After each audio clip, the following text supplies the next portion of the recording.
Welcome to CSiBridge version 23.00. This short video is intended to introduce you to a number of the enhancement features which have been added to this latest release. These enhancements include improvements to the runtimes for moving load analysis and nonlinear analyses. We've added a new API feature which allows you to access the database tables. We have added a new deck section called a SuperT. And we have made a number of improvements to the bridge modeler. We'll discuss each of these items in a little more detail in a moment. And we've also introduced cloud licensing now for the first time in version 23.0.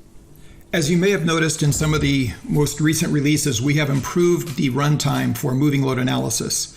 And this enhancement 5527 is another improvement in the runtime for moving loads. But this deals with spine model, and in particular spine models with a large number of influence points. So if you have such a model, you'll notice that the improvement in runtime is proportional to the number of influence points that you have. So the larger the model, the bigger improvement in the runtime. You'll notice that the runtime with each release, we make an effort here to improve the speed of these operations. So next on the list is the speed improvements to the nonlinear analysis. And these include static, multi-step static, nonlinear direct time history analyses. And you would have to be using the advanced solver or multi-threaded solver. Next on the list is the improvement to the API. This item in particular now allows engineers to access the database tables through the API. And if it happens that you're not currently using the API, then please, if you're interested, contact support, and we'd be happy to assist you in getting familiar with the API. There are a number of examples which are contained within the API documentation. I think you'd find it really quite simple to get familiar with the API functionality. Enhancement item 5465 deals with a new concrete deck section. Now, this deck section is specific to New Zealand and Australia, so it may not be as useful for those of you who are not working in that area of the world, but nonetheless, there is a new deck section, and we continue to add deck sections as our users indicate that there is a need. So if you do have a need, by all means, please let us know.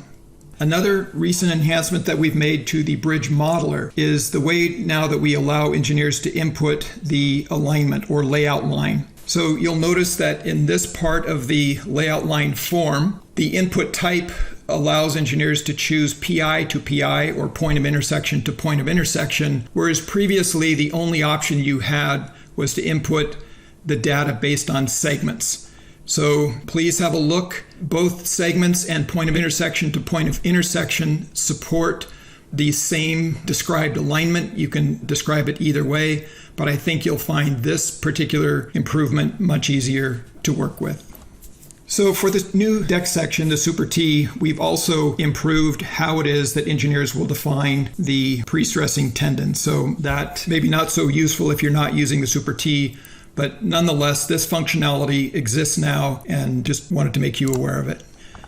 So another enhancement to the bridge modeler is the ability now to provide a job script. And this means that engineers can define a number of operations by defining those operations as part of a job name. And you can define various operations which can include updating a bridge object, running the analysis, running the designs, which could be seismic design or rating. You can run member rating for trusses. And then there are a number of options to export the results from each of those operations. So no longer do you have to sit at your computer, wait for the analysis to finish. You can simply script all of these operations and then have the program produce a run and all of these results. So actually, I'm going to turn on the program and just point you to a few of the features which are located in our program here. So here is just a sample model. And the way that I would go about defining a job script, I would come in here under Analysis, and I would point to Define Jobs. And after I point to Define Jobs, I would say Add New Job. In this case, I've created a couple jobs. I will just modify and show this job. So This is the script that I was showing you just a moment ago. And what's necessary is to define named sets. And as soon as you put your arms around that concept, you'll find this to be a very simple feature to use. So you can define an action, and these are the actions that I spoke of just a moment ago. You would point to one of these, let's say run analysis, and you would define a name set for that particular run. Now I've toggled all the load cases to run, but it's not necessary. You could selectively choose what load cases you want to run. And then once you have selected those, you would toggle saved name set. And after you've done that, you can point to that saved name set, and then the program will just go from top to bottom and execute all of the actions as you've described in this script. And I think you'll find that it's a very simple operation. You can turn on the job to run, and then once everything is complete, you don't have to scroll through the output and find responses that you want to screen capture. That can all be handled as part of a single job script.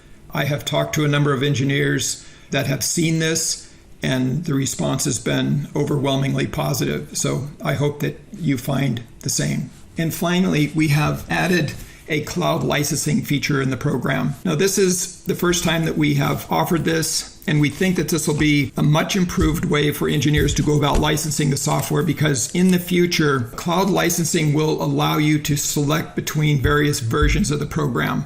Now, we won't be able to go back to versions earlier than version 23.0, but moving forward, you'll be able to access through cloud licensing various versions as they become available. I hope you have a chance to open up version 23.0, have a look around. If you do find you have questions, by all means, contact our support.